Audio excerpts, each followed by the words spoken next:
Hello everyone, welcome to study with three. देखिए, Uttar Pradesh PCS और RO की फिल्म टेस्ट सीरीज चलाई जा रही है 2023 की। यह टेस्ट नंबर आपका 148 है। 147 टेस्ट ऑलरेडी कंप्लीट हो चुका है। प्ले लिस्ट बना रखी है, आप लोग जा करके देख सकते हैं।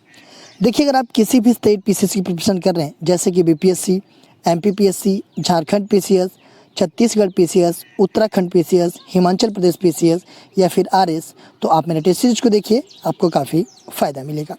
या किसी वनडे एग्जाम की प्रिपरेशन कर रहे हैं तो भी आप मेरा टेस्ट सीरीज को देखिए, क्योंकि जो भी क्वेश्चंस हैं वो सभी प्रतियोगिता परीक्षाओं के लिए काफ़ी इंपॉर्टेंट है। देखिए, जो लोग फर्स्ट टाइम विजिट कर रहे हैं हमारे चैनल पे, चैनल को सब्सक्राइब कर लें। सब्सक्राइब करने के बाद से बेल आइकन को प्रेस कर लें कि मेरी जब भी वीडियो आए तो आपको नोटिफिकेशन मिल जाए। तो स्टार्ट करते हैं। सर हरकोट बटलर कमेटी की नियुक्ति किस विषय से संबंधित थी?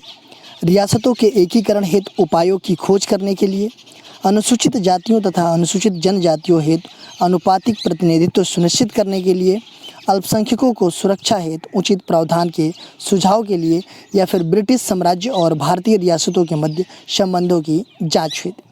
पूछा जा रहा है कि सर हरकोट बटलर कमेटी की नियुक्ति किस विषय से संबंधित थी।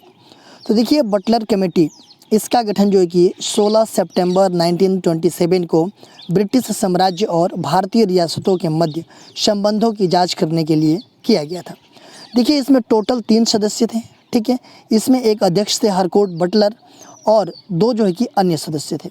देखिए, ये जो समिति थी ये 14 जनवरी 1928 को दिल्ली पहुंची और ये अपनी रिपोर्ट जो है कि 14 फरवरी 1929 को संसद में ये रखी थी। तो ये हो जाएगा आपका डी ऑप्शन कि ब्रिटिश साम्राज्य और भारतीय रियासतों के मध्य संबंधों की जांच के लिए। निम्न घटनाओं का सही कालक्रम क्या है? बैरम खां का पतन, असीरगढ़ की विजय, अबुल फजल की हत्या, हल्दी घाटी का युद्ध। पूछा जा रहा है जो घटनाएं दिया गया है उसमें सही जो है कि कालक्रम क्या है। बैरम खां का पतन, अगर इसके बारे में हम बात करें तो ये कब हुआ बैरम खां का पतन? तो 1560 में, ठीक है। असीरगढ़ की विजय की अगर हम बात करें, ठीक है, तो ये जो है कि असीरगढ़ की विजय 1601 ईस्वी में, यह अकबर का अंतिम विजय था, असीरगढ़ का विजय। अबुल फजल की हत्या की हम बात करें तो अबुल फजल की हत्या 1602 ईस्वी में जहांगीर के शासनकाल में हुआ था और वीर सिंह बुंदेला के द्वारा जो है कि इनकी हत्या की गई। हल्दी घाटी का युद्ध की बात करें हम तो ये 1576 ईस्वी में महाराणा प्रताप और अकबर के बीच ये हुआ था, ठीक है। तो इसमें अगर देखा जाए तो पहले नंबर पे कौन पड़ेगा? तो पहले नंबर पे आपका पहला पड़ जाएगा 1560। उसके बाद से दूसरे नंबर पे ये पड़ेगा चौथा, तीसरे नंबर पे आपका ये पड़ेगा और चौथे नंबर पे ये पड़ेगा। तो इसमें हो जाएगा आपका 1432, ठीक है। 1423 होगा, ठीक है। 1423 होगा। 1423 कौन सा है? तो ये हो जाएगा आपका डी ऑप्शन। निम्नलिखित में से किसने 1906 ईस्वी के भारतीय राष्ट्रीय कांग्रेस के कलकत्ता अधिवेशन में दादा भाई नौरोजी की अध्यक्षीय भाषण को उनके बदले में पढ़ा था? मदन मोहन मालवीय जी, गोपाल कृष्ण गोखले, फिरोज शाह मेहता, बाल गंगाधर तिलक। देखिए, पूछा जा रहा है कि निम्नलिखित में से किसने 1906 ईस्वी में भारतीय राष्ट्रीय कांग्रेस के कोलकाता अधिवेशन में दादा भाई नौरोजी के अध्यक्षीय भाषण को उनके बदले पढ़ा था? किसने पढ़ा था? तो देखिए, मोहम्मद अली जिन्ना ये दादा भाई नौरोजी के सचिव थे, ठीक है। और जो 1906 ईस्वी में भारतीय राष्ट्रीय कांग्रेस का अधिवेशन कहाँ पे हुआ था? तो ये कोलकाता में हुआ था और मोहम्मद अली जिन्ना ने भाषण को तैयार किया था, लेकिन भाषण को जो है कि गोपाल कृष्ण गोखले ने पढ़ा था। तो ये हो जाएगा आपका बी ऑप्शन। नेपाल से सीमा साझा करने वाले उत्तर प्रदेश के 7 जनपदों में निम्नलिखित में से कौन सा जनपद शामिल नहीं है? लखीमपुर खीरी, बहराइच, बिजनौर, सिद्धार्थनगर। नेपाल से सीमा साझा करने वाले उत्तर प्रदेश के 7 जनपदों में से कौन सा जनपद इसमें शामिल नहीं है? देखिए, 7 जनपद जो है कि नेपाल की सीमा बनाते हैं उत्तर प्रदेश के, वो कौन कौन से जनपद हैं? तो देखिए, वो जनपद हैं आपका पीलीभीत है, लखीमपुर खीरी है, बहराइच है, श्रावस्ती है, सिद्धार्थनगर है और महाराजगंज है। देखिए, पीलीभीत, लखीमपुर खीरी, बहराइच, बलरामपुर, श्रावस्ती, सिद्धार्थनगर और महाराजगंज। ये 7 जो है कि डिस्ट्रिक्ट उत्तर प्रदेश के जो है वो नेपाल से सीमा बनाते हैं, लेकिन बिजनौर जो है कि नेपाल से सीमा नहीं बनाता है। निम्नलिखित नरेशों में से किसने सर्वप्रथम मोहम्मद गोरी को पराजित किया? जयचंद, पृथ्वीराज चौहान, अर्णोराज, भीम द्वितीय। पूछा जा रहा है कि निम्नलिखित में से किसने सबसे पहले मोहम्मद गोरी को पराजित किया? तो किसने पराजित किया? तो वो जो है कि भीम द्वितीय ने पराजित किया। डी ऑप्शन आपका सही है। देखिए, मोहम्मद गोरी का ये दूसरा आक्रमण था 1178 ईस्वी में पाटन पर, मतलब कि गुजरात में, ठीक है। और यहाँ का राजा कौन था? तो बघेल भीम द्वितीय था। उसने जो है कि मोहम्मद गोरी को बुरी तरह से परास्त किया और उसे देश से बाहर खदेड़ दिया। तो ये हो जाएगा आपका डी ऑप्शन। राष्ट्रीय कार्बनिक खेती परियोजना की शुरुआत किस पंचवर्षीय योजना के अंतर्गत की गई थी? 10वीं, 7वीं, 8वीं, 9वीं। राष्ट्रीय कार्बनिक खेती परियोजना, इसकी शुरुआत जो है कि किस पंचवर्षीय योजना के अंतर्गत की गई थी? तो देखिए, राष्ट्रीय कार्बनिक खेती परियोजना, इसकी शुरुआत जो है कि 2004 में किया गया था। और उस टाइम पे कौन सी पंचवर्षीय योजना चल रही थी? तो उस टाइम पे आपका 10वीं पंचवर्षीय योजना चल रही थी। और 10वीं पंचवर्षीय योजना का टाइम ड्यूरेशन था आपका 2002 से लेकर के 2007 के बीच, ठीक है। तो ये हो जाएगा आपका ए ऑप्शन। पुरंदर की संधि 1776 में मराठों का प्रतिनिधित्व कौन किया था? सूखाराम बापू, माधवराव, नाना फडणवीस, इनमें से कोई नहीं। देखिए, पुरंदर की संधि जो कि 1776 वाली की बात की जा रही है कि 1776 ईस्वी में हुआ था, उसमें मराठों का प्रतिनिधित्व कौन किया था? देखिए, पुरंदर की संधि जो 1776 ईस्वी में हुआ था, ये हुआ था मराठा तथा ईस्ट इंडिया कंपनी के बीच हुआ था। और इसमें जो मराठों का प्रतिनिधित्व किया था, उन्होंने किया था नाना फडणवीस ने। ये हो जाएगा आपका सी ऑप्शन। कैबिनेट मिशन का प्रस्ताव क्या रहा? राज्यों का सामूहिकीकरण, प्रांतों को अर्ध स्वायत्तता प्रदान करना, सभी प्रांतों को स्वतंत्र प्रभार दे देना और भारत के 2 स्वतंत्र राज्यों को बांटना। देखिए, कैबिनेट मिशन का जो प्रस्ताव है वो क्या रहा? देखिए, कैबिनेट मिशन ये जो है कि मार्च 1946 में, जिसमें कौन कौन था? तो राज्य सचिव थे लॉर्ड पैंथिक लॉरेंस, व्यापार बोर्ड के प्रधान थे सर स्टैफोर्ड क्रिप्स और नौसेना विभाग के प्रथम अधिपति थे A.V. अलेक्जेंडर।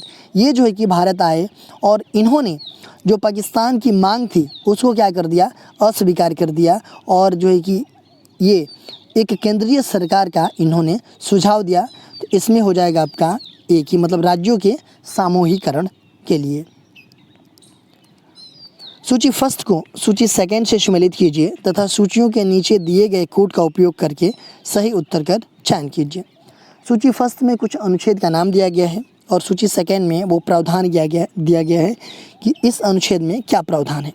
देखिए, अनुच्छेद 14 दिया गया है संशोधन प्रक्रिया, अनुच्छेद 36 मंत्रिपरिषद, अनुच्छेद 74 समानता का अधिकार एंड अनुच्छेद 368 नीति निदेशक तत्व दिया गया है। देखिए, अनुच्छेद 14 की हम बात करें तो अनुच्छेद 14 में क्या है? तो समानता का अधिकार की बात किया गया है। अनुच्छेद 36 इसमें क्या है? तो ये जो है कि आपका नीति निदेशक तत्व है। देखिए, नीति निदेशक तत्व जो है कि अनुच्छेद 36 से लेकर के 51 तक है भाग 4 में। अनुच्छेद 74 की हम बात करें तो अनुच्छेद 74 में आपको राष्ट्रपति की सहायता और सलाह देने के लिए एक मंत्रिपरिषद होगी, इसके बारे में वर्णन किया गया है। और अनुच्छेद 368 ये जो है कि संविधान संशोधन प्रक्रिया के बारे में वर्णन किया गया है। तो ये हो जाएगा आपका 3421, ये हो जाएगा आपका सी ऑप्शन। सूची फर्स्ट को सूची सेकंड से सम्मिलित कीजिए तथा सूचियों के नीचे दिए गए कोड का उपयोग करके सही उत्तर का चयन कीजिए। सूची फर्स्ट में कुछ चरित्र का नाम दिया गया है और सूची सेकंड में संबंधित वस्तु का नाम दिया गया है। गौतम बुद्ध, सुराही तथा जलमाला, जीन, धर्मचक्र परिवर्तन मुद्रा, विष्णु कात्योतसर्ग अभिमुद्रा और बोधिसत्व मैत्रेय गरुड़ ध्वज। देखिए, गौतम बुद्ध, इनसे संबंधित वस्तु क्या है? तो इनसे संबंधित वस्तु है आपका धर्मचक्र परिवर्तन मुद्रा, ठीक है। जीन ये जो है कि आपका कात्योतसर्ग अभिमुद्रा। विष्णु से संबंधित वस्तु क्या है? तो इससे संबंधित वस्तु है आपका गरुड़ ध्वज और बोधिसत्व मैत्रेय से संबंधित है आपका सुराही तथा जलमाला।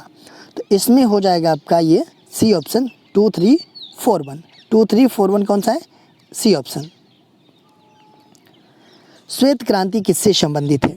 उर्वरक उत्पादन से, दुग्ध उत्पादन से, नमक उत्पादन से, चूना उत्पादन से। श्वेत क्रांति ये किससे संबंधित है? तो ये संबंधित है आपका दुग्ध उत्पादन से। विश्व पर्यावरण दिवस कब मनाया जाता है? 1 दिसंबर को, 5 जून को, 15 अगस्त को, 14 नवंबर को। विश्व पर्यावरण दिवस ये कब मनाया जाता है? तो ये मनाया जाता है आपका 5 जून को। बी ऑप्शन आपका सही है। देखिए 5 जून को मनाया जाता है आपका विश्व पर्यावरण दिवस, और पहली बार विश्व पर्यावरण दिवस कब मनाया गया था? तो 1973 में मनाया गया था। ठीक है। सूची फर्स्ट को सूची सेकंड से सम्मिलित कीजिए तथा सूचियों के नीचे दिए गए कोड का उपयोग करके सही उत्तर का चयन कीजिए। सूची फर्स्ट में स्थापत्य का नाम दिया गया है और सूची सेकंड में स्थापत्यकार का नाम दिया गया है। अगर हम बात करें विक्टोरिया मेमोरियल हॉल कोलकाता की, तो इसके स्थापत्यकार कौन है? तो अगर हम इसकी बात करें विक्टोरिया मेमोरियल हॉल जो कलकत्ता में है, तो इसके स्थापत्यकार हैं W इमर्सन। ठीक है। केंद्रीय सचिवालय जो कि नई दिल्ली में है, इसके स्थापत्यकार कौन है? तो हर्बर्ट स्पेंसर हैं। और गेटवे ऑफ इंडिया जो कि मुंबई में है, इसके स्थापत्यकार कौन है? तो RF चिसोम है। और मद्रास विश्वविद्यालय सीनेट हाउस मद्रास, इसके स्थापत्यकार हैं जॉर्ज क्लार्क हैं। तो ये हो जाएगा आपका 2 1 3 4। ये हो जाएगा आपका 2 1 3 4 पहला ऑप्शन। असत्य कथन की पहचान कीजिए। अस्थियों में ओसीन नामक प्रोटीन पाया जाता है। स्नायु 2 अस्थियों या उपास्थियों को परस्पर जोड़ता है। नाखून, बाल, बाह्य चर्म अल्फा कैरोटीन नामक पदार्थ से बने होते हैं। स्नायु मांसपेशियों को अस्थियों से जोड़ता है। देखिए इसमें बताना है आपको असत्य कथन। ठीक है। अस्थियों में ओसीन नामक प्रोटीन होता है, बिल्कुल सही है। स्नायु ये क्या करता है? इसका काम है कि अस्थियों या उपास्थियों को परस्पर जोड़ता है। ठीक है। नाखून होता है, बाल और बाह्य चर्म अल्फा कैरोटीन नामक पदार्थ से ये बने होते हैं, ये भी आपका सही है। और यहाँ बताया जा रहा है कि स्नायु मांसपेशियों को अस्थियों से जोड़ता है। देखिए स्नायु क्या करता है? 2 अस्थियों या उपास्थियों को परस्पर जोड़ता है, ये बी में दिया गया है। ये स्नायु का ये काम होता है, न कि मांसपेशियों को अस्थियों से जोड़ना। देखिए मांसपेशियों को अस्थियों से जोड़ना किसका काम होता है? तो ये कंडरा का काम होता है। ठीक है। तो ये आपका असत्य है। निम्नलिखित में से कौन मनुस्मृति पर लिखी गई अपनी टीका के लिए प्रसिद्ध है? अपरार्क, मेधातिथि, विज्ञानेश्वर, विश्वरूप। पूछा जा रहा है कि निम्नलिखित में कौन जो है कि मनुस्मृति पर लिखी गई अपनी टीका के लिए प्रसिद्ध है? तो कौन प्रसिद्ध है? तो ये जो है कि मेधातिथि प्रसिद्ध है। ये बी ऑप्शन आपका सही है।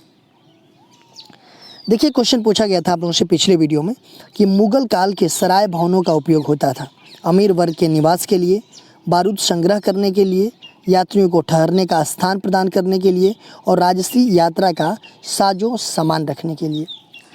मुगल काल में जो सराय भवनें थे उनका प्रयोग जो कि किसके लिए होता था? तो उनका प्रयोग होता था कि यात्रियों को ठहरने का स्थान प्रदान करने के लिए किया था सराय भवनों का उपयोग। ठीक है। आज का क्वेश्चन देख लेते हैं। आज का क्वेश्चन है, गुप्त राजवंश में महाराजाधिराज की उपाधि धारण करने वाला प्रथम शासक कौन था? श्रीगुप्त, चंद्रगुप्त प्रथम, समुद्रगुप्त, चंद्रगुप्त द्वितीय। देखिए गुप्त राजवंश की बात की जा रही है, उसमें महाराजाधिराज की उपाधि धारण करने वाला प्रथम शासक कौन था? इसका आंसर आप लोगों को कमेंट बॉक्स में बताना है। इसका आंसर मैं नेक्स्ट वीडियो में आप लोगों को बताऊंगा। देखिए आप मेरे चैनल को सब्सक्राइब कर लीजिए। सब्सक्राइब करने के बाद से बेल आइकन को प्रेस कर लीजिए कि मेरी जब भी वीडियो आए तो आपको नोटिफिकेशन मिल जाए। मेरा दूसरा चैनल है श्री GS पॉइंट, आप इसको भी सब्सक्राइब कर लीजिए। फेसबुक पर मेरा पेज है स्टडी विद श्री के नाम से, और इंस्टाग्राम पे हमारी ID Shri with Shri 25 and Shri GS point, और टेलीग्राम का हमारा चैनल है स्टडी विद श्री। इन सब सारे जगहों से कनेक्ट हो जाइए। इनका सारे का लिंक आपको डिस्क्रिप्शन में मिल जाएगा, क्योंकि यहाँ पे स्टडी से रिलेटेड चीज़ें पोस्ट की जाती है जिससे आप लोगों को फ़ायदा पहुँच सकता है। दोस्तों वीडियो अच्छी लगती है तो आप लोग एक लाइक कर दिया कीजिए।